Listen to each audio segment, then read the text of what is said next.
Lava Jato. A Lava Jato marcou a história do Brasil a partir de março de 2014, quando ela começou. E ela revelou um esquema de corrupção que acho que nós nunca tínhamos visto de tamanha extensão como aquele. Porém, grande parte da Lava Jato acabou por uma série de razões sendo anulado por razões jurídicas, consideradas supostas ou legais, não vou entrar no mérito, ilegalidades cometidas. Eu pergunto por partes, porque eu sei que isso é uma questão importante e quem nos acompanha gostaria muito de saber disso.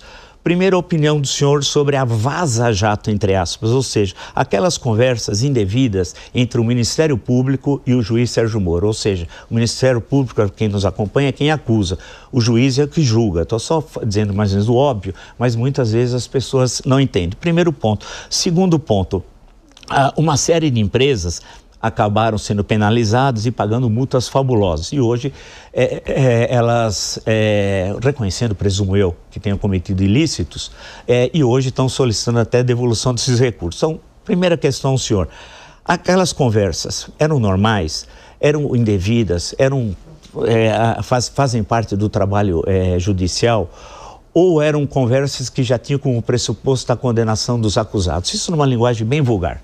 Ótimo. Aquelas conversas eram conversas republicanas que nunca passaram do limite da lei, Sim. Da busca dos valores da justiça, dos valores da verdade e da justiça. Sim. O que você teve foi uma ação de hackers que pegaram esse material de forma criminosa, deturparam e houve uma disseminação distorcida daquelas mensagens, unindo mensagens distanciadas do tempo para simular situações e formular acusações contra a operação que jamais se comprovaram. Porque se tivesse qualquer ilegalidade na operação, basta você pegar a investigação, o processo, abrir, Sim. E você vai encontrar o documento. Porque as nossas, diferentes daquelas do Supremo, eram todas públicas, diferentes daquelas que acontecem no Supremo. Lá na Lava Jato, sempre existiam 3 instâncias para onde recorrer, em que a pessoa ia ter a revisão dos fatos, das provas e da lei. Diferente do que acontece no Supremo, que não tem para quem recorrer.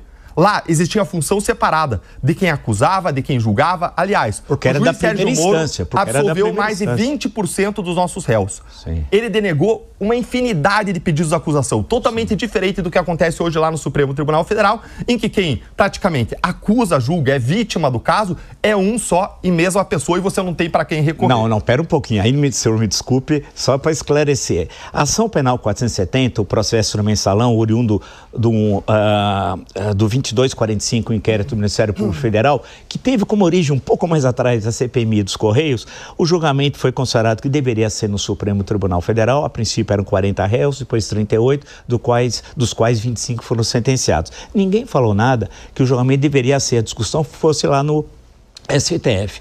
E por quê? Porque todo mundo tinha foro privilegiado. Porque aí houve a condenação da chamada de alguns setores de esquerda. Parece que a ética vale quando é para a esquerda e não para a direita. Aqui a ética vale para os dois. É isso que tem que acontecer. Então vamos falar a ética que vale para os dois. Lava Jato, o que acontecia? Sim. Foro por prerrogativa de função. Todo caso que tivesse 5 réus e um com foro por prerrogativa de função, o que você fazia? Sim. Mantinha no STF não 5, mantinha só a pessoa que tinha foro por prerrogativa de função e os outros 4 desciam para a primeira instância. Essa sempre foi a regra do Supremo Tribunal Federal. Inclusive, Bolsonaro não tinha foro privilegiado até o Supremo mudar a jurisprudência para pegar o Bolsonaro agora. Mudou durante a investigação do caso do Bolsonaro. Não foi feito para pegar o Bolsonaro. A gente imaginar que a jurisprudência do Supremo tinha como objetivo pegar o Bolsonaro. Durante o caso, enquanto eles enquadraram pessoas do 8 de janeiro, é ingenuidade. Existe uma guerra entre STF e Bolsonaro. Eu não tenho dúvida disso. E o objetivo é derrotar o bolsonarismo. É o que você fazia, as mensagens que surgiram ali da vaza-toga, diferente daquelas da vaza-jato, que vieram de um whistleblower, mostra isso. Mostra o ministro dizendo, usem a criatividade, quero desmonetizar uma revista. Mas é o que a gente viu acontecer. Mas deixa eu voltar naquela última questão. Deixa eu antes colocar, mas sabe por quê? A questão da empresa, vamos voltar. Vamos lá. Essa questão das empresas. Porque é o seguinte, o senhor por isso eu estou fazendo esse questionamento, porque nós estamos falando da Suprema Corte Brasileira, né?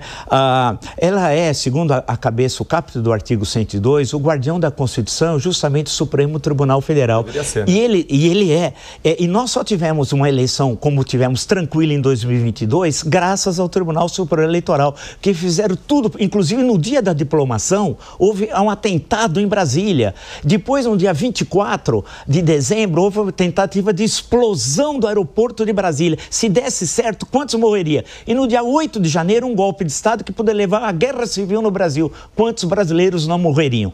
Então, foi graças à ação do Supremo Tribunal Federal e na eleição do Tribunal Superior Eleitoral, quase todas as votações unânimes, portanto, dos 7 ministros, é que nós tivemos tranquilidade como temos hoje. Então, eu não posso concordar e discordar, e tenho o direito, claro, e o senhor tem o direito de expor a sua posição, claro, em relação à questão do Supremo Tribunal Federal, que é o garantidor da Constituição. Certo. E ó, passa desde o ministro Marco Aurélio, a TV Justiça, que foi criada quando o ministro Marco Aurélio era presidente, ela passa ao vivo tudo.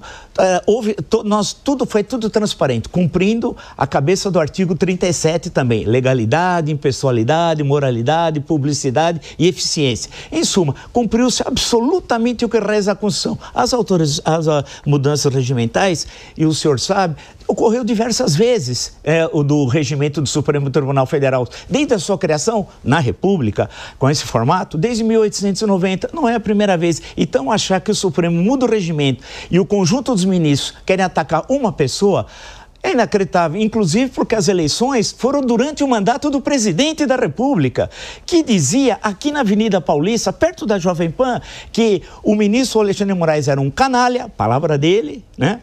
E disse que não cumpriria a ordem do Supremo Tribunal Federal. O que é isso, a não ser golpe de Estado? A não ser abolição violenta do Estado Democrático de Direito? Eu vou te falar o que é golpe. Você concorda com isso? Eu vou te falar o que é golpe. O juiz Caso Cristiane Angélica. Cristiane Angélica estava no 8 de janeiro. Sim. E ela relatou que ela foi empurrada para dentro pelas bombas de efeito moral entrando no Senado Federal. Eu não vi nem uma velhinha de Bíblia. Calma, isso. Ela disse que ela estava com a Bíblia e com uma bandeira do Brasil. Eu não vi Bíblia. Calma. Esse caso foi julgado agora no último final de semana. Sim. Ela disse isso. Pode ser que ela esteja mentindo. Sim, certo? Sim. Pode ser. Tinha uma foto dela fora, ela entrou. Pra sorte dela, ela tirou foto com um policial legislativo. Esse policial legislativo, ele passou num concurso depois para promotor de justiça, está em estágio probatório e foi aos autos e deu testemunho, sob condição de dizer a verdade. Ele disse, eu lembro dessa senhora, Cristiane Angélica. Sim. Ela estava com a Bíblia, com uma bandeira do Brasil e rezando dentro do Senado, onde não houve depredação.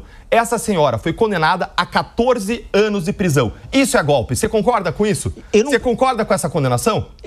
Tem algumas condenações que elas foram equivocadas e excessivas. Por exemplo, essa senhora. Agora, eu não posso dizer que o primeiro núcleo que considerado pelo Ministério, pela acusação, que foi condenado o ex-presidente da República a 27 anos, que seja um abuso. Certo. Então, isso está no Código, artigo 359L, artigo 359M, e que mudou quando? Dia 5 de maio de 2021. E quem era o presidente da República em 5 de maio de 2021? Eu vou conversar da Jair Bolsonaro. E quem era o presidente do Senado? Rodrigo Pacheco. Quem era o presidente da Câmara? Arthur Lira. Ou seja, o que eu estou querendo demonstrar é que não há nenhuma conspiração a priori, não só da estrutura penal, legal, como das instituições. Essa ideia joga uma mácula sobre o processo democrático brasileiro que justifica um avanço ditatorial. Foi o que nós assistimos na diplomação do candidato eleito em dezembro de 2022, o atentado ao aeroporto de Brasília não é terrorismo?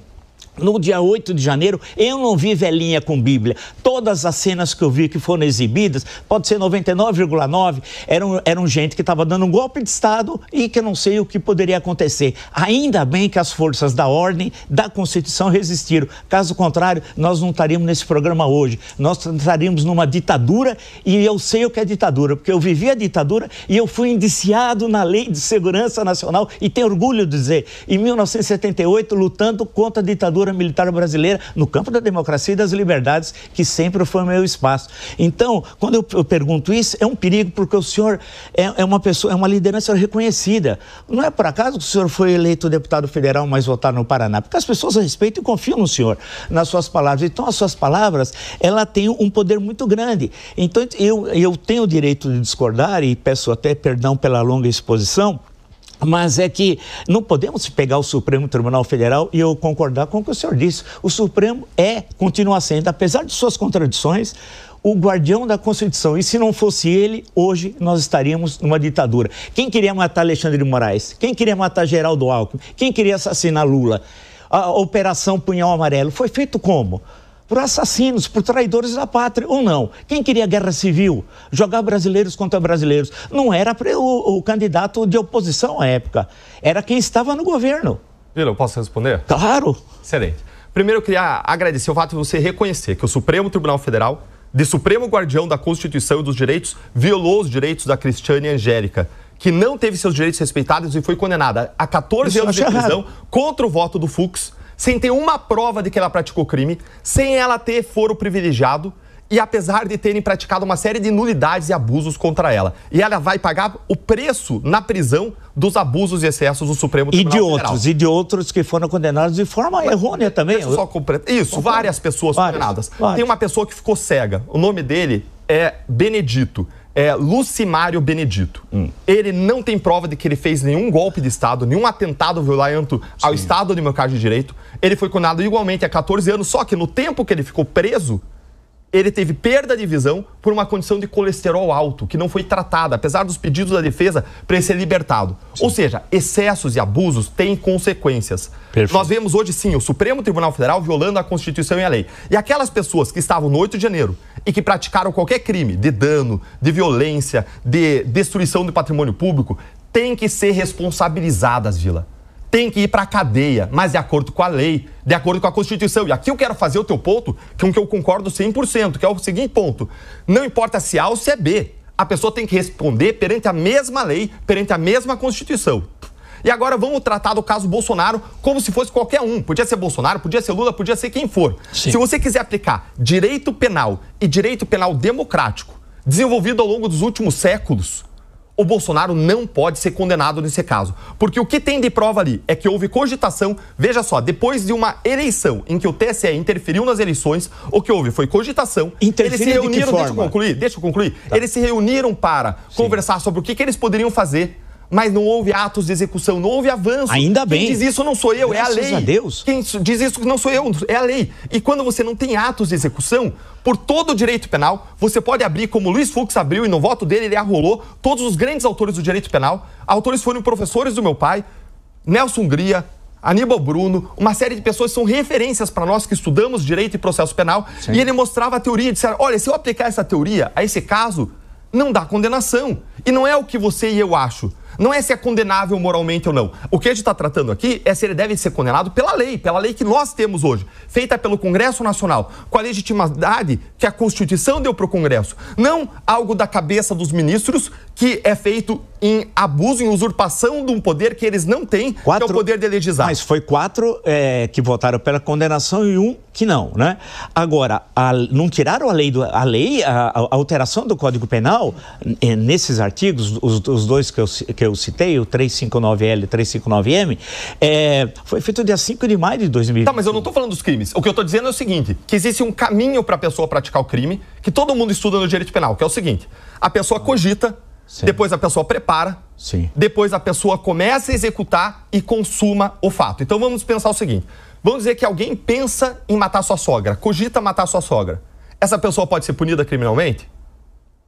Não. Pelo direito penal, não. Mas, não pode. Se você pensar uma besteira, você não pode ser punido por um pensamento. Não, mas teve ações. Não, mas calma, vamos fazer. Só deixa eu explicar a teoria e depois a gente vai pro caso. Tudo bem. Primeiro ponto, cogitação. Pode ser punido ou não? Segundo ponto, preparação. A pessoa faz ações. Ela vai comprar uma faca, ela faz um plano, ela escreve na agenda dela o que ela vai fazer. Certo. Ela pode ser punida nesse momento? Pode? Mas não pode. Pelo direito penal e processo penal, não. Não é a minha resposta, não é a tua. É a da lei. Não pode ser punida. Ainda que ele comprou faca, ainda que ele escreveu na agenda. E não é assim pro Bolsonaro, pro Lula, pra quem for. É assim pra todo mundo. Isso é direito penal democrático, desenvolvimento ao longo dos últimos 200 anos. Porque nós queremos que a pessoa que prepara, que ela desista. E se ela for punida de qualquer modo, ela vai avançar e vai fazer. Então, você acha que as provas existentes numa linguagem mais primária, mais vulgar, as provas recolhidas e que levaram à condenação desse núcleo 1, especialmente do ex-presidente da República, elas não sustentam, não são suficientemente robustas para condená-lo. Portanto, ele não deveria ser condenado por nenhum dos 5 crimes atribuídos a ele. É isso? Marco, não sou eu que estou dizendo isso, é a lei. Olha aqui, ó. Cogitação e preparação não é punido. Quando que é punido? Quando você começa a execução. Qual é o marco legal do começo da execução? É você exteriorizar atos que caracterizam a execução da descrição do crime como ela é feita na lei. Como que a lei descreve o crime? De abolição violenta do Estado do mercado de direito e de golpe de Estado. Descreve a lei como a gente chama crime de conduta vinculada. O que é isso? É um crime que só é praticado mediante um determinado meio. No caso, violência ou grave ameaça.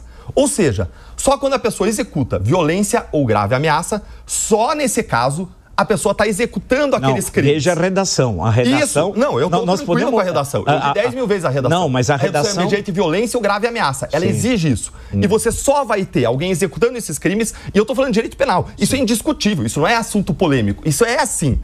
Só vai ter alguém fazendo execução desses crimes quando a violência ou grave ameaça. Por isso que a PGR e o Supremo precisavam desesperadamente vincular a ação daquelas pessoas acusadas com o 8 de janeiro. Porque eles tinham um vínculo com violência ou grave ameaça. Só que não tem prova disso. E aí a questão não é o que eu gosto, não é o que você gostaria, não é a questão moral, é a lei.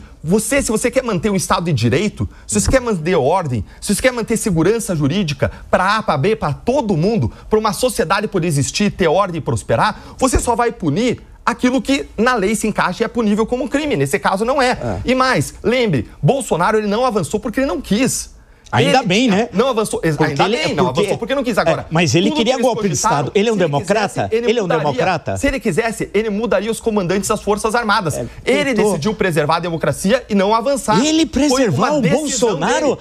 Marco, é uma decisão dele. Ele preservar a democracia? Alguém como conspirou contra a democracia desde o dia 7, especialmente o 7 de setembro de 2021 na Avenida Paulista à tarde, atacou o processo eleitoral, mentiu sobre as urnas eletrônicas, mentiu, dizendo que elas eram fraudadas, que aquela eleição era uma fraude, atacou ministros, atacou pessoas sem nenhuma prova, né? Avançou, convocou em reunião de ministros o golpe de Estado e tendo até uma minuta, só para quem nos acompanha, é um texto provisório de um documento que eventualmente pode se transformar num decreto, numa lei, etc., num manifesto.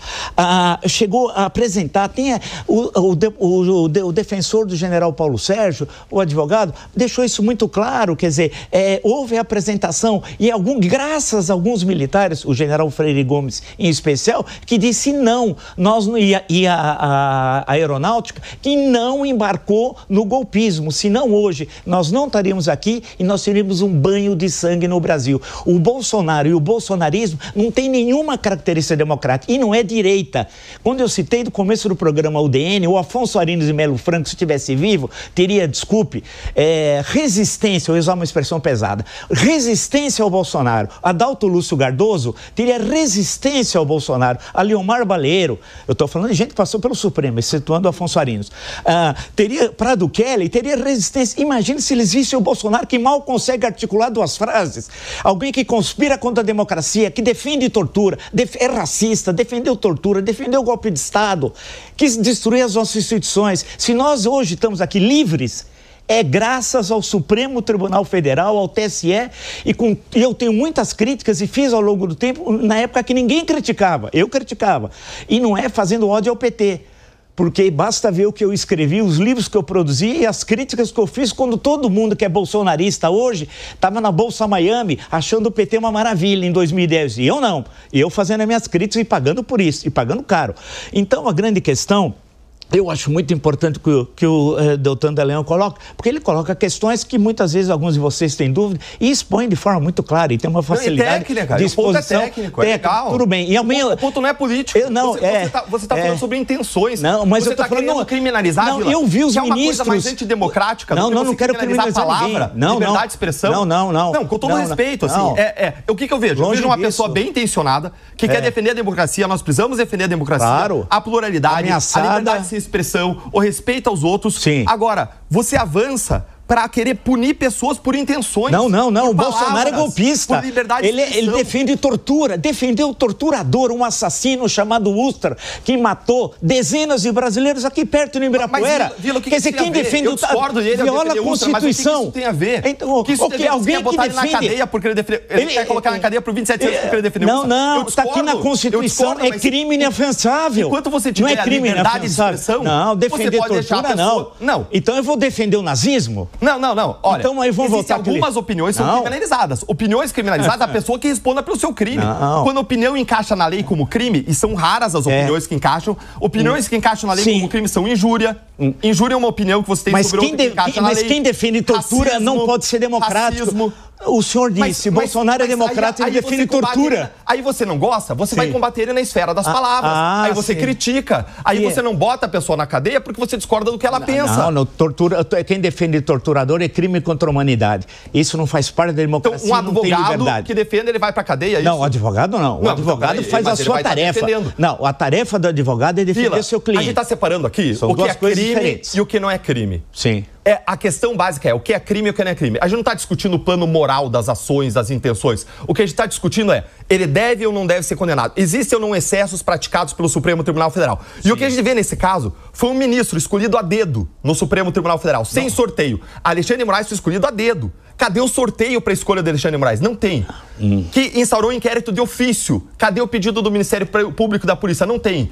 Que censurou uma série de pessoas, centenas de pessoas censuradas, não pelo que elas falaram no passado. Não foram derrubados posts específicos. As pessoas tiveram a sua língua cortada, a sua conta digital derrubada. Isso é vedado por convenções internacionais de direitos humanos. E muita gente foi para os Estados Unidos e pede a invasão do Brasil. Não, só concluir. Tem gente que no Brasil pede, está nos Estados Unidos pedindo invasão do Brasil. Por mais um mês. Quem? O X foi derrubado por mais um mês. Centenas de pessoas foram derrubadas as suas contas e redes sociais. Violando a lei. Vão falar no futuro. Se você viola a lei, o que o direito diz sobre isso? Você derruba posts específicos da pessoa. Se alguém não gostar do que você está falando comigo agora, a pessoa pode cortar a tua língua, cortar a tua rede social e tirar da Jovem Pan. É o que fizeram. Quem gosta de tortura e cortar a língua é o Bolsonaro. Era o Bolsonaro que queria cortar a língua. Blá, blá, blá. Não, o que ele fez contra a imprensa ao longo de 4 anos? Pressionou, atacou. Mas eu vou te falar o que o governo Lula as pessoas, fez. eu posso dizer... O governo Lula entrou com a ação só um minuto. A canopla, os jornalistas, quem nos acompanha sabe, os jornalistas tiravam a canopla. O que é a canopla? É um microfone, vem o símbolo da empresa. Era obrigado a tirar para não ser agredido nas manifestações. Quem gosta de torturador, de assassino, como o Bolsonaro, ele não pode ser considerado um democrata. E a condenação que ele recebeu foi absolutamente justa, de 27 anos. E agora tem de cumprir, não é falar que está doente. Porque na hora que conspirou contra o Brasil, queria matar brasileiros e apostando na guerra civil, né? Aí ele estava bem de saúde, né? Agora na hora de cumprir a lei. Mas eu quero falar do Sérgio Moro. Mas eu quero comentar isso. Veja só, o que eu quero é a lei para todo mundo. Eu não quero vingança. Se a pessoa está doente, se a pessoa tem uma condição de saúde que ela não deve estar no cárcere, eu defendo que a pessoa esteja em casa, em prisão domiciliar, seja quem for. Sim. Seja quem for. Quando eu vejo você falando assim, eu quero o Bolsonaro agora, quero ver, não adianta alegar que está doente, independentemente do que o médico é que ele está doente, ele está doente. Isso é desejo de vingança. Não. Isso é desejo de vingança. Justiça é uma coisa, vingança é outra. Eu defendo justiça, eu defendo a lei, eu defendo amor aos inimigos. A minha visão é cristã. Eu defendo pluralidade, eu defendo respeito. E a questão básica é, Supremo Tribunal Federal respeitou os direitos das pessoas? Sim. O processo foi legal? Foi. Vila, você tem um processo conduzido pelo Alexandre de Moraes sem sorteio, isso é legal? Isso é correto?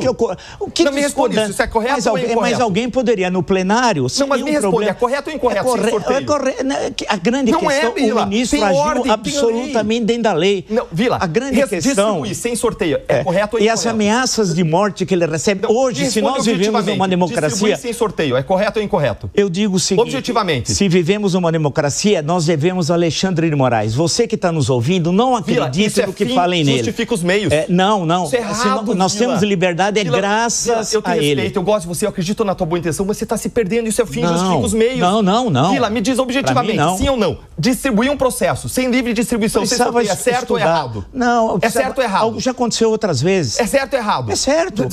Não é errado. Está na lei. É já ocorreu outras vezes. Deixa eu fazer outra pergunta. Não é a primeira vez. Outra pergunta.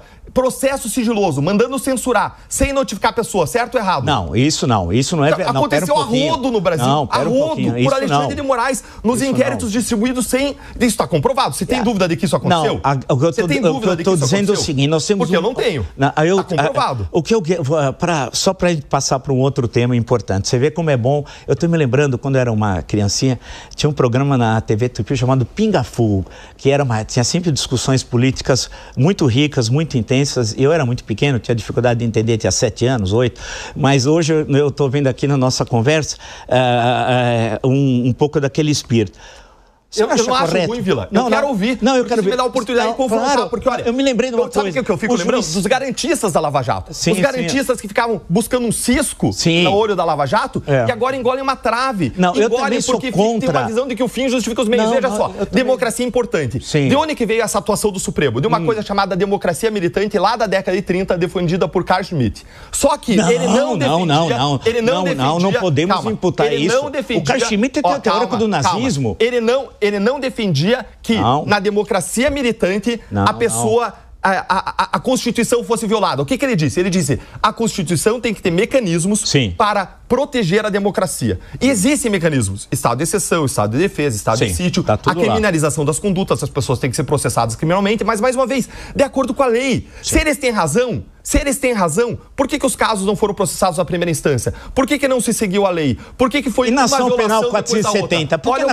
Olha o caso do 8 de janeiro, tá? As pessoas, olha só, as pessoas foram acusadas em bloco. Não teve individualização da conduta. Você lembra o que é isso? É quando você descreve o comportamento da pessoa. Eu queria colocar uma outra questão. Não teve individualização das provas. Foi em bloco. Isso é justo? Deixa eu só colocar a questão. Não, mas só pra gente... Na ação penal 470 podia ser na última instância, porque era o PT. Porque as pessoas tinham foro privilegiado. As pessoas tinham foro privilegiado. Mas o chamado núcleo publicitário não tinha. Eram 3 núcleos, o financeiro, publicitário e o político. Mas aí na Lava Jato mudou o entendimento e disse, ó, só vai ficar aqui quem tiver foro privilegiado. Quem não ficar, vai para a primeira instância. Então veja como depende muito do momento. Só para não me esquecer... Não, mas volta naquilo ali. É certo acusar as pessoas sem individualização de conduta e de prova? É certo. A questão do certo e errado depende de como ocorreu, da forma como foi. É errado, Vila. Assim. Não importa se é direita ou esquerda. Se me colocar o Lula e disser assim, o Lula foi acusado sem dizer o que ele fez e sem provas, é errado. Mas é claro. Só que não aconteceu. O Lula foi acusado com prova, com indivíduo, ninguém, com conduta. Ninguém pode ser condenado no Estado Democrático de Direito sem provas, sem direito de defesa. Mas é o que está acontecendo, Vila. Não. Claro, eu acabei de colocar para você a situação. Quer que eu traga outras situações? Eu queria só colocar uma outra questão para o senhor.